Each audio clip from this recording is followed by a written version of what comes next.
that it makes me look like super shiny and oily.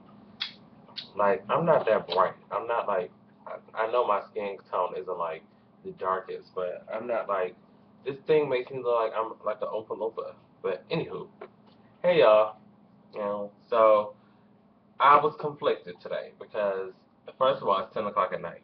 I think it's 10 o'clock. I have to check my iPhone, iPod. I keep calling this thing an iPhone. I'ma just keep calling it an iPhone and not give a damn. Correct me if you need to. But I keep checking it because all the clocks in the house aren't set back yet. So I've been looking at my alarm clock. I've been thinking it's an hour ahead all day, but it's 10 o'clock. So 10 o'clock, I just got finished watching The Housewives, and I was conflicted. I was like, do I want to do the review tonight while it's still all fresh in my mind? Do I want to take notes and wait till the morning? So, because in the morning I probably will not be in the mood to do anybody's review, I decided to do it tonight. So, for you guys who lived under a rock, The Real Housewives of Atlanta came back on the season premiere tonight with two new housewives. Well, I guess they'll show the other new girl next week. But this episode, we were introduced to Miss Kenya Moore. Why do I want to say her name is Kenya Moore? I don't think Kenya Moore is it. But we're going to actually do a segment on her over there. So you guys be ready for that. So, as any basic review starts, make sure you guys put your thoughts and opinions in the down below. Here we go. So the episode started with Nene, of course. I'm convinced she must be getting like a commission check from Real Housewives because if her name ain't on something first or if she's not mentioned first, oh wait, before we get into that, thank God that they filmed new little intro things. You know, little thing with, cause let me tell y'all, the last one is burned in my memory. When I walk into the room, I own it. Those things, they finally took new pictures. Thank the Lord. I guess probably because they kicked Sheree and um, who else is gone? Sheree and Marlo didn't get a spot because she's tacky. Yes, I guess Sheree was the only one that's gone. So I guess they had to do new ones because Sheree was gone. But anyway, so they filmed those. The episode started with Nene and she had this long blonde wig on. I'm assuming it was a wig, but it was annoying. That's what it was.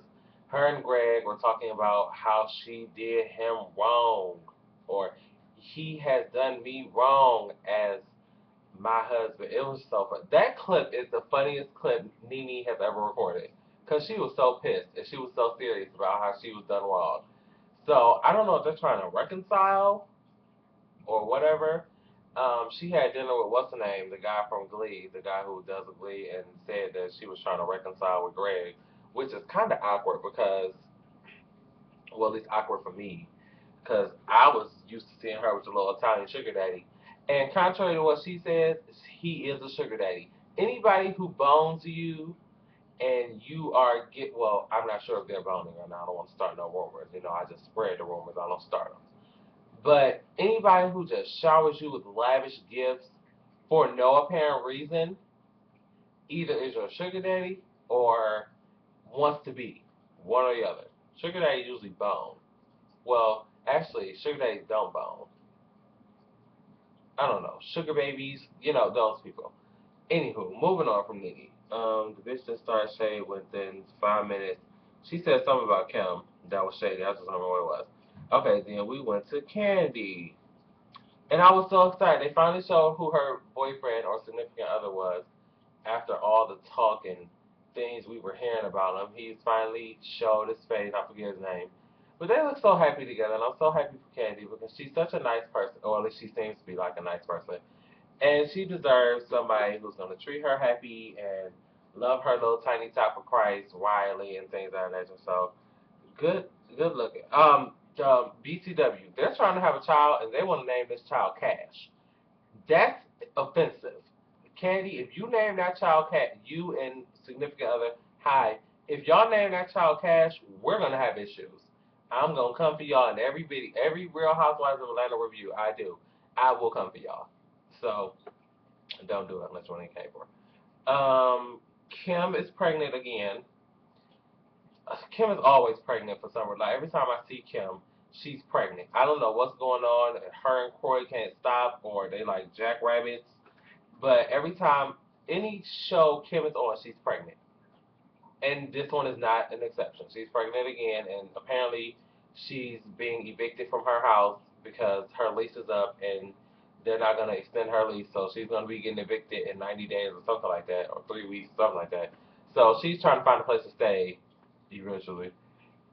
Speaking of places to stay, she needs to go try to move in with Candy because her new house is everything. It's like one house, there's a guest house. It's nice.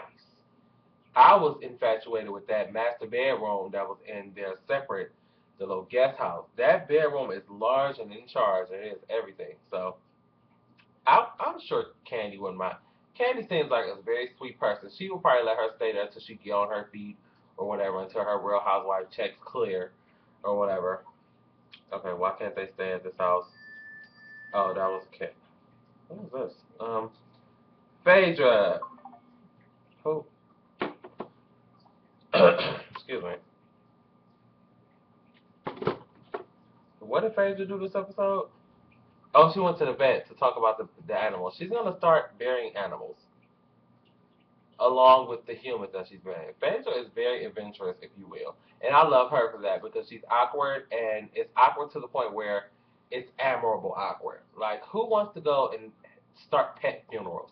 Like, who just has that as an admiration in their mind? Like, you know what? When I grow up, I want to bury animals for a living, make it a career venture.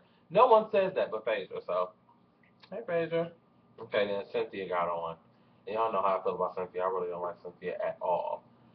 But she came into the Kiki's with her and Peter and her other husband, or her ex-husband, not other husband, her ex-husband. Mind you, he came to town. They're all living in the same house. Awkward.gov with their daughter. Now, they were sitting arguing about whether their child should be homeschooled or not. Cynthia feels like she's the only one who can make parental decisions because she's the only one, quote unquote, there. Not Peter, not even Peter, who is the stepfather. She told baby daddy, look, you have no say. You're never here. You live all the way in LA, so you definitely don't have shit to say. So I disagree with that totally. You can't really, I don't think as a mother, well, you are the mother, so I guess you kind of can, but you need to at least run stuff by the other parent. At least run it by them. But you can't just sit and make all the parental decisions by yourself. You just can't. And she rude and she got on my nerves. I don't like her. She can't make all that. I said that. Ew, Kim just came for her. Oh, Kim came for Candy when she went to her house. She said she had to lock her doors when she got off the highway, which I found funny. Okay, let's talk about the new girl, Kenya. What? How far are we? 8 minutes. Okay, it's gonna be 10 minutes long. I promise. Kenya is apparently the Miss USA or Miss America, one or the other. They're both the same thing. Well, it's not the same thing, but America, shit. So she was. I'm not sure how I feel about her as of yet, because on one end of the stick, I like her because she's very outspoken and she's very blunt and aggressive about things. And on the other stick, I'm like, she's rude as fuck. She don't have no class. Where's her parents? Who the fuck raised her? But then I found out her aunt raised her. Her mother didn't raise her, apparently. She doesn't know who her father is, I guess. So her aunt raised her because her mother just like completely disowned her. So I guess that would explain somewhat to an extent who raised her. But I know she didn't raise you to be showing your ass the way you did. Cynthia invited her down to the Jet Beauty of the Week casting call that was hosted at her agency, which I didn't know was still up and running. And she was just like so about it and ghetto and no class whatsoever about herself. She was getting loud with the little man, assistant man. She was going off on the models, talking about some your coochie crack is showing. You need to shave. You need to wipe your face. You ass cheek. Your ass stank. Like it was just like so many rude comments. Like you don't. It's just it was just rude. I was like, I'm not sure. I don't know how I feel about this Charlotte. She don't look like she got no class. So maybe we'll have a verdict on her soon. But as of right now, I can do without her. Hopefully, the other girl is more likable, if you will. So that's basically it. Next week we'll be introduced to the new girl or the other new girl. Hopefully she's more classy than Kenya. So that's all for the Housewives of Atlanta review. We're at 10 minutes exactly. Go Rails. We'll probably be at 10:30. So leave your comments down below. Why let me know what you think if you watched it. Will you be watching the rest of the season? Because I know I will.